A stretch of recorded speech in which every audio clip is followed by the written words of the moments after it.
Bonjour à tous et bienvenue sur Amal TV, comment allez-vous? Est-ce que la passion ludique est avec vous? Et je pense d'ailleurs que pour entretenir cette passion, il suffit simplement de s'abonner, d'activer la cloche de notification et bien sûr de partager, de mettre plein de likes. Pour ce top 4 des jeux qui peuvent se jouer aussi bien à un ou à plusieurs, coopératif ou non, en fait j'ai fait une première sélection et je commence tout de suite par The Game. Donc c'est un jeu qui date un petit peu maintenant, c'est génial, hein, qui avait gagné quelques prix et qui se joue de 1 à 5 joueurs. Et oui, de 1 à 5 joueurs. Donc on peut jouer très bien tout seul, un peu comme une sorte de jeu de suite comme on faisait à l'époque, mais avec un côté beaucoup plus malin, encore plus poussé, et on peut jouer à plusieurs où en fait vous allez vous passer des informations pour essayer de caser vos cartes sur la table et vous ne pouvez pas bien sûr communiquer vos numéros. Donc c'est un jeu qui se joue très bien tout seul parce qu'il y a un côté rotor de pose de cartes, et un jeu qui se joue très bien à plusieurs, où là on retrouve une autre dimension du jeu, celle où il faut essayer de coopérer en essayant de communiquer et se battre le jeu. Donc le The Game, c'est un petit jeu très simple, énormissime pour son petit prix.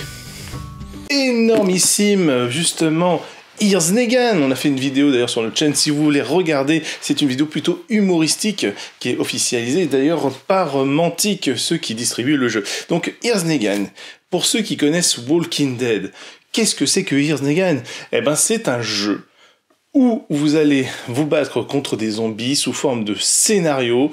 Ça peut se jouer très bien de 1 aussi à 5 joueurs, mais la différence c'est que là, vous allez coopérer, oui, mais il y a de la trahison, parce qu'en fait l'idée c'est de devenir le bras droit de Negan. Donc, devenir bras droit de Negan ne veut pas dire obligatoirement que vous allez finir tous bras droit. Ben non, parce qu'on peut avoir qu'un seul bras droit, enfin je pense. Donc, si on peut avoir qu'un seul bras droit, il n'y aura qu'un seul vainqueur, mais il faudra quand même vous allier pour essayer de battre les différents hordes de zombies. Donc du coup, de 1 à 5 joueurs, oui, tous ensemble contre le plateau, oui, mais à la fin, il n'y aura qu'un seul vainqueur. Bon, du coup, on va essayer de passer sur quelque chose de plus léger, enfin du moins un peu moins de trahison, un peu moins sur les zombies, et plus sur le mystère, la Mystery House, où en fait, c'est un jeu que j'avais déjà présenté, mais je me suis dit que quand même, un jeu qui se joue de 1 à 5 joueurs, encore ouais, j'ai pris que des jeux à 1 ou 5 joueurs, et ben ça mériterait quand même de figurer sur ce top. Surtout que Mystery House, c'est un jeu avec différents scénarios qui arrivent, et ça vaut le coup quand même d'en faire le focus tout de suite dessus. Et de 1 à 5 joueurs coopératif à 100%. C'est-à-dire que là, vous allez faire un jeu, on va dire, d'escape game, mais avec physiquement un lieu. Vous allez essayer d'explorer, etc. Donc vous allez regarder, en fait, vous construisez une maison, vous allez regarder avec votre lampe torche pour regarder, vous allez retourner tout ça. Il y aura un joueur dominant qui va devoir donner des informations pour pouvoir jouer. Donc c'est pas si simple que ça. Donc c'est un jeu encore avec de l'information, de la coopération cette fois-ci, mais du mystère et des énigmes, puisque bien évidemment il y a des énigmes. Donc ça c'est assez intéressant, parce que ça joue très bien tout seul, et quand on est à plusieurs, pareil, ça a une nouvelle dimension où vous allez devoir explorer, vous donner des informations, et ça va pas être toujours très simple, parce que parfois, limite, vous vous gênez quand vous êtes trop nombreux. Et c'est ça l'intérêt de ce jeu, c'est de pimenter un petit peu, de vous mettre sous pression, parce que bien évidemment, il y a un temps limite pour jouer, sinon ce n'est pas drôle. Donc, Mystery House, c'est un choix intéressant et mystérieux.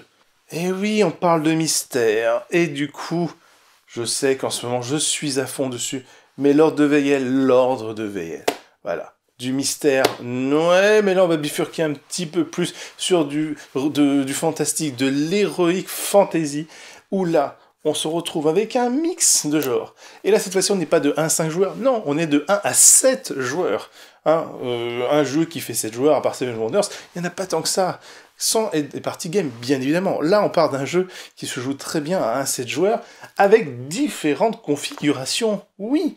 C'est un jeu d'exploration de donjons sous forme de cartes, même pour être plus précis, c'est un jeu combinatoire, vous allez avoir des personnages, mais une pléthore de personnages à choisir, qui sont pas tous archétypaux, c'est ça qu'en plus qui est intéressant, et vous allez jouer tous ensemble contre le plateau. Mais, on peut avoir un maître du jeu, un maître du donjon pour être précis, et ce maître du donjon, il va jouer contre les autres joueurs, il va être là pour gagner des points, il va être là pour battre les autres joueurs, il ne sera pas simplement passif, non, il aura un vrai objectif, et c'est ça qui est intéressant, c'est que là on a un jeu d'affrontement, on va dire un jeu asymétrique, qui peut jouer d'ailleurs en 1 contre 1, parce que ça, on peut faire simplement un jeu de duel, ça peut être un jeu 100% coopératif, on est tous contre le plateau, où en fait le plateau est auto-géré, où on joue avec un maître de jeu qui gagne en puissance, hyper sédique, et là les joueurs ils se mettent tous contre lui, voilà, asymétrique, coopératif, ça c'est super comme jeu à ce niveau-là, et c'est un jeu qui en plus est difficile à trouver, donc il faudra aller directement chez Paria, ou sur notre site internet, comme par hasard, je fais de la pub. Oui, je fais de la pub. Mais ce jeu, en fait, est excellent, parce qu'en fait, vous avez un jeu d'exploration qui est renouvelable, et en fait, on a envie de faire de la combo, on a envie d'aller encore plus loin, on veut tester ses personnages, on veut essayer des nouvelles combinaisons encore plus puissantes, et sincèrement, c'est notre gros coup de cœur du moment. Mais oui, il faut finir sur un coup de cœur. Si on fait un top 4, il faut faire le top du top. Et ben voilà, c'est mon top du jeu de 1 à plusieurs.